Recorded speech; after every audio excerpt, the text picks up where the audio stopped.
تھوڑی دیر بعد یہ آواز بھی بند ہو گیا۔ میں دشمن کی فائرنگ سے محفوظ ہو چکا تھا۔ مجھے پانی کے اندر غوطہ لگا کر دیر تک رہنے کی بڑی پریکٹس تھی اور میں کافی دیر تک سانس روک سکتا تھا۔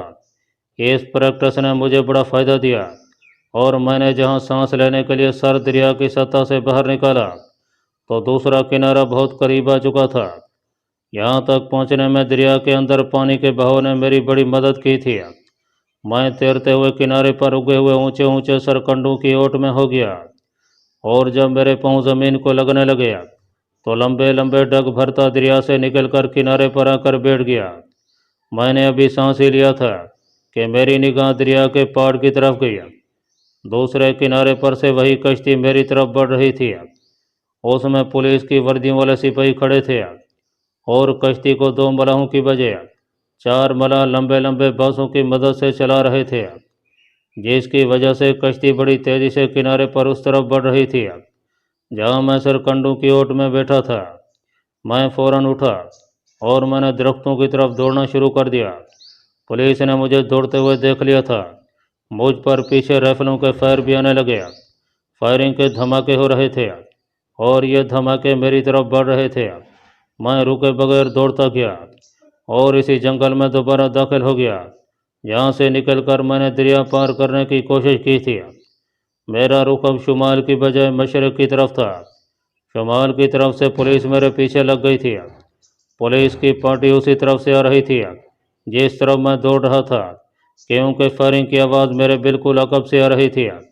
یہ میں ایک نئی مصیبت میں پھنس گیا تھا۔ یہ حقیقت تھی کہ جنگل میں زیادہ دور تک دوڑ نہیں سکتا تھا۔ میں نے دیکھ لیا تھا کہ پولیس کی نفری یعنی سپاہی زیادہ تھے۔ وہ جنگل میں دونوں پہنوں کی طرف سے مجھے گھیرے میں لے سکتے تھے۔ جنگل میں چھپنے کی جگہ جھاڑیاں اور درخت ہی ہو سکتے تھے، مگر پولیس کی یہاں نظر پڑ سکتی تھی اور ایک بار پولیس کی نظر پڑ جانے کے بعد میں وہاں سے بھاگ نہیں سکتا تھا۔ اس لیے میں کسی جھاڑی کے پیچھے یا درخت کے اوپر چھپنے کا خطرہ مول نہیں لے رہا تھا۔ دوسری مشکل یہ پیش آ گئی کہ جنگل کا گھنا پن یہاں آ کر ختم ہو گیا اور جھاڑیوں اور خشک اور چھوٹی چھوٹی گھاس والی اونچی نیچی زمین شروع ہو گئی تھی۔ درختوں کے جھنڈ کہیں کہیں نظر آ رہے تھے۔ یہ میری موت تھی۔ میں درختوں کے ایک جھنڈ کی طرف دوڑنے لگا۔ جگہ کھلی تھی، مجھے پیچھے سے دیکھا جا سکتا تھا اور مجھ پر فائر بھی ہو سکتا تھا، لیکن شاید پولیس ابھی تک نہیں پہنچی تھی۔ جیسے ہی میں درختوں کے جھنڈ میں گھسا، پیچھے سے فائر کے 3 دھماکے ہوئے۔ ان دھماکوں نے بتا دیا کہ پولیس بھی گھنے جنگل سے نکل آئی ہے۔ میں درختوں میں آ کر چھپنے کی جگہ تلاش کرنے لگا، کیونکہ ان درختوں کے آگے بھی کھلی زمین تھی اور دور تک چلی گئی تھی۔ اگر وہاں دوڑتا ہوں تو پولیس کو صاف نظر آ سکتا تھا، کیونکہ ابھی دن کی روشنی کافی تھی۔ درخت ایسے تھے کہ ان کے تنے اوپر تک بغیر ٹہنیوں کے چلے گئے تھے۔ کافی اوپر جا کر شاخیں ایک دوسرے میں پیوست ہو گئی تھیں۔ درختوں کے ستون جیسے تنوں پر میں چڑھ نہیں سکتا تھا۔ یک کے بعد دیگرے 2 فائر ہوئے۔ یہ رائفلوں کے فائر تھے۔ یقین کریں ایک دفعہ تو میں بھی گھبرا گیا۔ جلدی سے ادھر ادھر دیکھا کہ کہیں کوئی چھپنے کی جگہ مل جائے۔ درختوں کے نیچے ایک طرف مجھے اینٹوں کا ڈھیر پڑا نظر آیا۔ میں دوڑ کر اس کے پاس گیا۔ یہ اینٹوں کا ڈھیر نہیں تھا، یہ ایک چھوٹا سا چبوترا تھا جس کی بہت سی اینٹیں اکھڑ چکی تھیں۔ چبوترے کے اوپر لکڑی کی ایک سلیب نصب تھی جو ایک طرف کو جھک گئی تھی۔ چبوترے کی دوسری طرف اونچی گھاس نے چبوترے کی دیوار کو چھپا رکھا تھا۔ میں نے جلدی میں یہی فیصلہ کیا کہ اب جو ہوگا دیکھا جائے گا، اس گھاس کی دیوار کے پیچھے چھپ جانا چاہیے۔ میں جلدی سے گھاس کی دیوار کے پیچھے گھس گیا۔ جیسے ہی میں دیوار کے پیچھے گھاس میں لڑکتا ہوا نیچے ایک گڑھے میں گر گیا۔ یہ ایک اندھا گھڑا تھا۔ اوپر گھاس کی دیوار اتنی گھنی تھی کہ اندر دن کی روشنی بھی نہیں آتی تھی۔ قسمت اچھی تھی، یا یوں کہہ لیں کہ اس وقت قسمت میرا ساتھ دے رہی تھی اور مجھے عین موقع پر چھپنے کے لیے یہ گڑھا مل گیا تھا۔ بلکہ قسمت نے مجھے اس گڑھے میں دھکیل دیا جو باہر سے مجھے کبھی نظر نہیں آ سکتا تھا اور جس پر پولیس کی اس وقت تک نظر نہیں پڑ سکتی تھی جب تک کہ کوئی گھاس کی دیوار کو ہٹا کر نہ دیکھے۔ گھاس کی یہ دیوار چبوترے کی دوسری طرف تھی اور کسی کے وہم و گمان میں بھی یہ بات نہیں آ سکتی تھی کہ اس کے پیچھے ایک گڑھا ہے جہاں میں چھپ کر بیٹھا ہوا ہوں۔ میں گڑھے میں دبے کر بیٹھ گیا۔ میرے کان بہر لگے ہوئے تھے۔ رائفلوں کا فائر اب رک گیا تھا۔ تھوڑی دیر گزری ہوگی کہ مجھے لوگوں کی آوازیں سنائی دینے لگیں۔ یہ پولیس کے سپاہی تھے۔ ان میں ایک افسر بھی تھا جو کہہ رہا تھا، وہ کہیں دور نہیں گیا، یہیں کہیں چھپا ہوا ہوگا، اچھی طرح سے دیکھو۔ آدمیوں کی آوازیں بتا رہی تھیں کہ 7-8 پولیس کے سپاہی ہیں۔ وہ وہیں درختوں کے جھنڈ میں آ کر رک گئے تھے۔ ان کے ادھر سے ادھر دوڑتے قدموں کی آواز بھی آ رہی تھی۔ کسی نے کہا، سارے وہ کسی درخت میں چھپا ہوا نہ ہو۔ اسی افسر کی آواز آئی، گوپی چند عقل سے کام لو، دیکھتے نہیں درخت بالکل سیدھے ہیں، ان پر تو کوئی بندر بھی مشکل سے چڑھے گا، جھاڑیوں میں دیکھو۔ بس یوں سمجھ لیں کہ میں ایک طرح سے سانس روکے بیٹھا تھا۔ باہر کی ایک ایک آواز پر میرے کان لگے ہوئے تھے۔ مجھے ڈر تھا کہ کہیں کوئی سپاہی گھاس کی دیوار کو ہٹا کر نہ دیکھ لے۔ یہ لوگ کچھ دیر تک درختوں کے جھنڈ میں مجھے تلاش کرتے رہے۔ جب انہیں میں نہ ملا تو اسی افسر کی آواز آئی، بھاگ کر آخر کہاں جائے گا؟ ارواتی ضلع کی پولیس نے جنگل کو دوسری طرف سے گھیرے میں لے لیا ہے۔ پولیس افسر کو قتل کر کے بھاگا ہے یہ پاکستانی جاسوس ہے، ہمیں ہر حالت میں اسے پکڑنا ہے۔ چلو آگے چلو، وہ اس جگہ نہیں ہے۔ سپاہیوں کے بھاری جوتوں کی آواز اور ان کی آپس میں باتیں کرنے کی آوازیں آہستہ آہستہ دور ہوتی گئیں۔ جب یہ آوازیں ختم ہو گئیں تو میں نے خدا تعالیٰ کا شکر ادا کیا، لیکن باہر نہیں نکل رہا تھا۔ اس بات کا خدشہ تھا کہ پولیس افسر اپنے کسی خفیہ آدمی کو وہاں نہ چھوڑ گیا ہو۔ مجھے اندھیرے گڑھے میں بیٹھے بیٹھے کافی دیر ہو گئی، تو میں نے گڑھے کے شگاف کے آگے آئی ہوئی گھاس کو ذرا سا ہٹا کر باہر دیکھا۔ اس طرف کوئی سپاہی نہیں تھا۔ میں دبے پاؤں اپنے آپ کو سمیٹ کر باہر آ گیا۔ میں نے سر اٹھا کر چبوترے کی طرف دیکھا، وہاں بھی مجھے کوئی آدمی نظر نہ آیا۔ میں چبوترے کے پاس ہی بیٹھا تھا۔ دوسری طرف جو کھلی جگہ تھی، وہاں سے پولیس کے سپاہی گزر کر آگے جو گھنا جنگل تھا، اس جنگل میں داخل ہو چکے تھے۔ مجھے اس طرف نہیں جانا تھا جدھر پولیس گئی تھی۔ کچھ دیر وہاں بیٹھا رہا کہ پولیس جنگل میں کافی آگے نکل جائے تو میں چلوں۔ میں اٹھا اور اپنا رخ شمال کی طرف کیا اور درختوں کے اونچے اونچے تنوں کی آڑ لیتا چلنے لگا۔ میاں جی کے ساتھ دریا پار کرتے ہوئے میرے ذہن میں راستے کا تعین ہو چکا تھا۔ دریا کی طرف واپس جانا تھا تاکہ کسی گھاٹ پر سے دریا پار کروں اور آگے اس ریلوے اسٹیشن پر پہنچوں جو برہان پور سے آگے دلی کی طرف جاتی تھی۔ دن گزرتا جا رہا تھا۔ میں رات ہونے سے پہلے پہلے دریا پار کر جانا چاہتا تھا۔ مجھے بھوک اور پیاس بھی محسوس ہو رہی تھی، مگر علاقے میں سے گزر رہا تھا، وہاں نہ کوئی ناریل کا درخت تھا نہ کیلے کے جنگلی درخت تھے۔ جنوبی ہند کے جنگلوں میں یہ درخت عام مل جاتے ہیں، مگر میں مدھیہ پردیش کے جنگل میں سے گزر رہا تھا۔ یہاں تاڑ کے درخت تو ضرور تھے، مگر ناریل کے درخت کہیں بھی دکھائی نہیں دے رہے تھے۔ مجھے بھوک اور پیاس برداشت کرنے کی عادت تھی، اس لیے چلا جا رہا تھا۔ کوئی 1 گھنٹے کے بعد دریا آ گیا۔ یہاں دریا کا پاڑ کافی چوڑا نظر آ رہا تھا۔ مجھے یقین تھا کہ اگر میں دریا کے ساتھ ساتھ چلتا گیا تو کوئی نہ کوئی گھاٹ ضرور آئے گا جہاں سے میں کشتی کے ذریعے دریا پار کر سکوں گا، اور اگر رات ہوئی اور گھاٹ نہ آیا تو میں دریا کو تیر کر پار کر لوں گا۔ مجھے اندازہ نہیں ہو رہا تھا کہ دریا آخر آہستہ آہستہ اس طرف کا رخ اختیار کر رہا ہے جس طرف جنگل میں پولیس گئی تھی۔ کافی آگے جا کر دریا کے کنارے دلدل شروع ہو گیا۔ میں دلدل سے اپنے آپ کو بچاتا بائیں جانب ہوتا گیا۔ خدا جانے اتنی دلدل کیوں تھی اور کہاں سے آ گئی تھی۔ یہ دریا کے ڈیلٹے کا علاقہ بھی نہیں تھا۔ اس طرح میں دریا سے دور ہونے لگا۔ میں یہ نہیں چاہتا تھا، مجھے ہر حالت میں دریا کے ساتھ ساتھ رہنا تھا۔ ایک جگہ رک کر میں نے دریا پر ایک نظر ڈالی۔ دریا کے دوسرے کنارے پر درختوں کے جھنڈ چھوٹے چھوٹے دکھائی دے رہے تھے۔ میں دوبارہ چلنے لگا۔ آگے ایک جگہ سے نہر نکل کر جنگل کی طرف جا رہی تھی، اور نہر کا پاڑ بھی وہاں کافی چوڑا تھا اور پانی کا بہاؤ بھی کافی تیز تھا۔ میرے لیے اس کے سوا کوئی راستہ نہیں تھا کہ نہر کے ساتھ ساتھ چلوں اور کسی جگہ سے نہر پار کر کے دوبارہ دریا کے قریب آ جاؤں۔ خطرناک بات یہ تھی کہ نہر کا رخ اس جنگل کی طرف تھا جہاں پولیس میری تلاش میں گئی تھی۔ یہاں 2-4 ہرن نہر میں پانی پیتے نظر آئے۔ میں قریب گیا تو وہ بدک کر بھاگ گیا۔ نہر کا پانی بڑا تیز تھا۔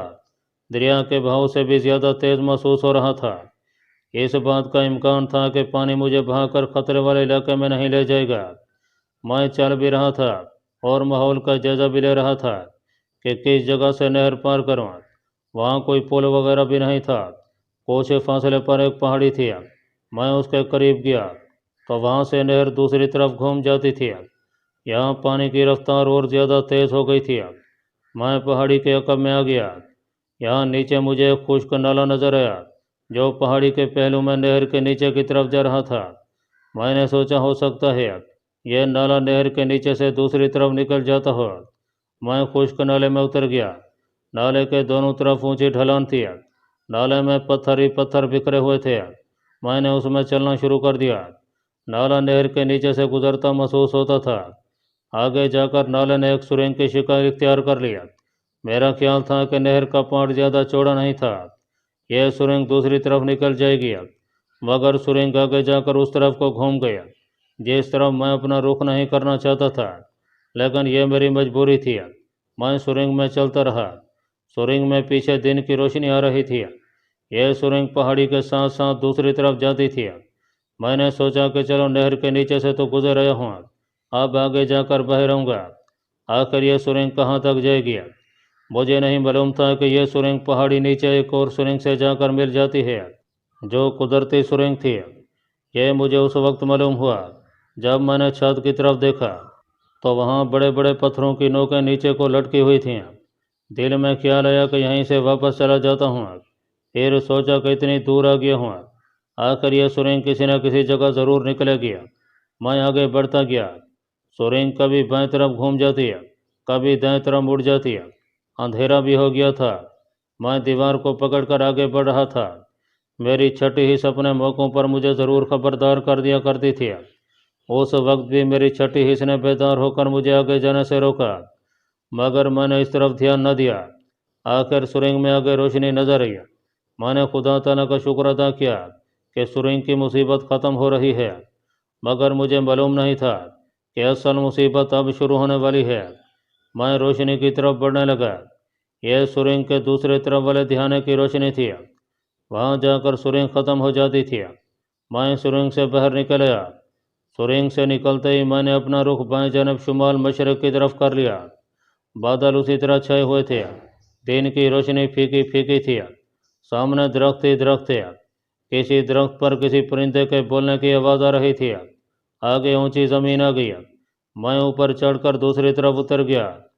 دوسری طرف درختوں کے کٹے ہوئے تنوں اور لکڑیوں کے جگہ جگہ ڈھیر لگے تھے۔ ایک پگڈنڈی ان درختوں کے درمیان ہو کر جا رہی تھی۔ میں اس پر چل پڑا۔ کٹے ہوئے درختوں کے ڈھیر اس بات کی علامت تھے کہ یہاں قریبی جنگل کی کٹائی ہو رہی ہے اور وہاں مزدور لوگ موجود ہوں گے۔ میں ان سے ہٹ کر آگے نکل جانا چاہتا تھا۔ کٹائی کے ذخیرے سے باہر نکلتے ہی میں نے ایک آدمی کو دیکھا جو درخت کے پاس بیٹھا سگریٹ پی رہا تھا اور لگتا تھا کہ وہ پہلے سے مجھے دیکھ رہا تھا۔ وہ اٹھ کھڑا ہوا اور میرے قریب آ کر کہنے لگا، بابو اس طرف مت جانا، جنگل میں ایک آدم خور شیرنی کہیں سے آ گئی ہوئی ہے۔ میں اس لیے یہاں بیٹھا ہوں کہ اس طرف سے کوئی گزرے تو اسے آگے جانے سے روک لوں۔ اس آدمی کا لباس اور لب و لہجہ اس علاقے کے دیہاتیوں والا نہیں تھا۔ میں نے بڑے اعتماد سے پوچھا، تم کون ہو؟ اس نے کہا، میں ٹھیکیدار کا آدمی ہوں، ٹھیکیدار ہی نے مجھے یہاں بٹھایا ہے۔ کل کٹائی کا کام شروع ہونے والا ہے، مزدور لوگ شہر سے آ رہے ہیں، تم یہاں کیسے آ گئے ہو؟ میں نے یوں ہی کہہ دیا، میں اپنے شکاری دوست کے پیچھے یہاں آیا ہوں، وہ مجھ سے بچھڑ گیا ہے۔ وہ آدمی بولا، تمہیں آگے نہیں جانا چاہیے، آگے آدم خور شیرنی کا خطرہ ہے، میرے ساتھ آؤ، میں تمہیں جنگل کا دوسرا راستہ دکھاتا ہوں۔ میں نے سوچا ہو سکتا ہے یہ آدمی ٹھیک کہہ رہا ہو۔ میں اس کے پیچھے چل پڑا۔ وہ مجھے دوسری طرف سے لے گیا۔ ادھر بڑے گنجان درخت تھے۔ کہنے لگا، ان درختوں کے پیچھے تمہیں کچی سڑک ملے گی، وہ تمہیں گھاٹ پر پہنچا دے گی۔ میں بڑے اطمینان کے ساتھ اس کے پیچھے پیچھے چل رہا تھا۔ ہم گنجان درختوں میں آ گئے۔ مجھے درختوں کی دوسری طرف کچھ آدمیوں کے بولنے کی آوازیں سنائی دیں۔ میں نے یہی خیال کیا کہ درختوں کی کٹائی کرنے والے آدمی ہوں گے۔ جیسے ہی میں اس آدمی کے ساتھ درختوں سے نکل کر کھلی جگہ پر آیا تو میرے بدن میں ایک سرد لہر سی دوڑ گئی اور ایک لمحے کے لیے میں دم بخود ہو کر رہ گیا۔ میرے سامنے پولیس کی گاڑی کھڑی تھی اور 10-12 پولیس کے سپاہی رائفلیں لیے زمین پر بیٹھے باتیں کر رہے تھے۔ اس آدمی نے جاتے ہی کہا، انسپکٹر صاحب، میں اسے لے آیا ہوں، اب تم دیکھ لو کہ یہ وہی آدمی ہے یا کوئی اور ہے۔ میں اس قدر حیرت زدہ ہو گیا تھا کہ بھاگنے کا خیال آیا بھی، لیکن زمین نے میرے قدم جکڑ لیے تھے۔ جب بھاگنے لگا تو اس وقت تک دیر ہو چکی تھی اور پولیس کے سپاہیوں نے مجھے پکڑ لیا تھا۔ 2 کانسٹیبلوں نے اپنی رائفلیں میری طرف سیدھی کر لی تھیں۔ ان میں ایک پولیس انسپکٹر بھی تھا، اس نے بھی پستول نکال لیا تھا۔ وہ دوڑ کر میرے پاس آیا، مجھے گھور کر دیکھتے ہوئے بولا، ملکی رام، تم نے بڑا کام کیا ہے۔ یہ وہی پاکستانی جاسوس ہے جو ہمارے آفیسر کو قتل کر کے بھاگا تھا۔ مجھے اس کی تصویر دکھا دی گئی تھی، اسے زمین پر لٹا دو، یہ بڑا خطرناک کمانڈو ہے۔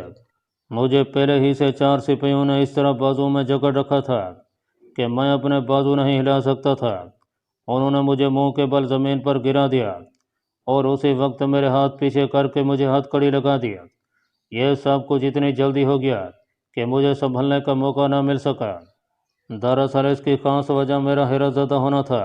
جب میں مٹی کا اونچا بند اتر کر نیچے آیا تھا تو میرے وہم و گمان میں بھی نہیں تھا کہ میرے سامنے مسلح پولیس کی بھاری تعداد موجود ہوگی۔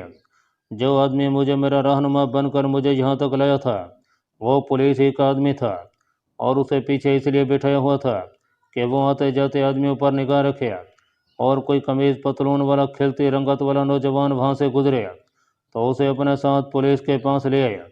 میں اچانک اپنے سامنے پولیس کی پوری گارڈ کو دیکھ کر حیرت زدہ ہو کر رہ گیا تھا، اور پولیس کو مجھے قابو کرنے کا موقع مل گیا تھا۔ ایسا میرے ساتھ پہلے کبھی نہیں ہوا تھا، اب میرے ساتھ ایسا ہو گیا تھا اور میں پھنس گیا تھا۔ کچھ مجھے نہر کے نیچے سے گزرنے والے خشک نالے کی سرنگ نے مروا دیا تھا۔ اس میں سے گزرتے ہوئے میں جنگل کے جنوب کی جانب پولیس پارٹی کے قریب آ گیا تھا۔ پولیس سارا جنگل چھاننے کے بعد وہاں بیٹھی آرام کر رہی تھی کہ شکار خود بخود ان کے جال میں آ کر پھنس گیا۔ پولیس نے مجھے پکڑ کر گاڑی میں ڈالا جو درختوں کے پیچھے ایک جگہ کھڑی تھی، اور مجھے لے کر کسی نامعلوم منزل کی طرف روانہ ہو گئی۔ جس گاڑی میں مجھے ٹھونسا گیا تھا اس کی صرف سامنے اور پیچھے والی کھڑکی ہی کھلی تھی، ان میں بھی سلاخیں لگی ہوئی تھیں۔ یہ قیدی لے جانے کے لیے گاڑی تھی۔ پولیس مجھے گرفتار کرنے کا سارا بندوبست کر کے آئی تھی۔ مجھے اتنا یاد ہے کہ پولیس کی گاڑی ایک دریا کے پل پر سے گزری۔ یہ وہی دریا تھا جس کو میں پار کرنے والا تھا، مگر میری قسمت میں ایسا کرنا نہیں لکھا تھا۔ اب میں نے اپنا انجام پر پچھتانا اور افسوس کرنا چھوڑ دیا تھا، اور اپنے آپ کو پولیس ٹارچر اور پولیس کی قید سے فرار ہونے کے لیے تیار کرنا شروع کر دیا تھا۔ اتنا میں جانتا تھا کہ یہ لوگ مجھے نہ تو گولی ماریں گے نہ پھانسی پر لٹکائیں گے، کم از کم اس وقت تک مجھے ہلاک نہیں کیا جائے گا اور زندہ رکھا جائے گا جب تک کہ میں ان کی خواہش کے مطابق انہیں اپنے ساتھی کشمیری حریت پسندوں اور کشمیری کمانڈوز کے بارے میں نہیں بتا دیتا کہ وہ بھارت میں کہاں کہاں چھپے ہوئے ہیں، اور جو میں انہیں کبھی نہیں بتا سکتا تھا۔ مجھے جسمانی اذیتیں انہوں نے بہت دی تھیں اور اب بھی دینے والے تھے، لیکن یہ امر باعث اطمینان تھا کہ میں موقع ملنے پر فرار ہونے کے لیے تیار رہوں گا۔